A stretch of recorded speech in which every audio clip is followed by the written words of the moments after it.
La parole est à Monsieur Meyer Habib pour le groupe Les Républicains. Merci Madame la Présidente, Monsieur le Premier ministre. 4 mois après les pogroms du 7 octobre, la France rend demain un hommage national à ses 42 enfants, massacrés par les djihadistes du Hamas. Enfin, Avidan, Valentin, Karine, Ruth, Naomi, Sigal, Céline, Elia et les autres.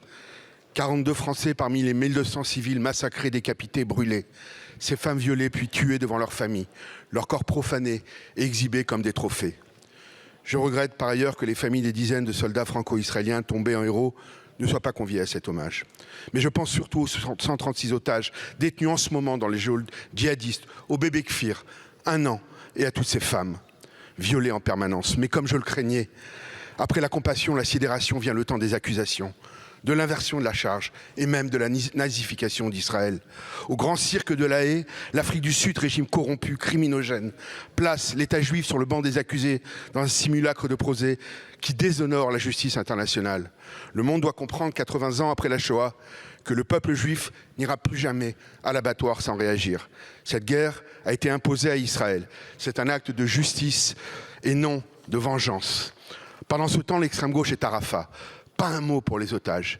Elle vient pour soutenir l'agence de l'ONU impliquée directement dans les pogroms et dont il faut définitivement cesser le financement. Comble de l'indécence et de la provocation, ils seront là demain. Qui imagine Bousquet, Papon, Forisson participer à l'hommage annuel de la rafle du Veldiv, car c'est cela dont il s'agit.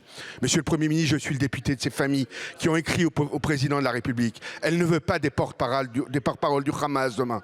La France ne peut balayer leurs émotions et leur colère. Oui, l'indignité existe, elle rôde près de Marianne et y dépose ses tumeurs.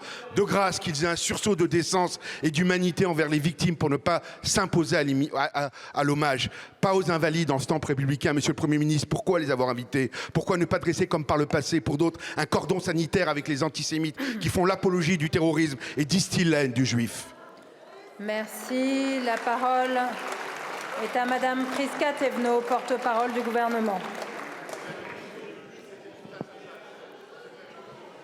Merci Madame la Présidente. Monsieur le député, permettez-moi de vous répondre au nom du gouvernement. Il y a 4 mois, le 7 octobre 2023, des vies ont été violemment arrachées par la folie terroriste. Le 7 octobre 2023, l'horreur surgissait à nouveau dans le quotidien des Israéliens. Le 7 octobre 2023 commençait l'inéluctable souffrance des familles, des proches et des blessés. Le 7 octobre 2023, une attaque terroriste des plus barbares a été menée par le Hamas contre l'État d'Israël, contre des Israéliens, contre des Français, contre des Juifs. Monsieur le député, par-delà nos divergences politiques, il y a des moments qui nous appellent collectivement à la hauteur. L'hommage national voulu par le président de la République fait partie de ces moments. Demain, nous devons nous souvenir ensemble des noms et des visages de celles et ceux qui ont été arrachés à leur famille. Si le protocole prévoit d'inviter tous les responsables politiques, chacun appréciera l'opportunité ou non de sa présence, puisque les familles se sont exprimées.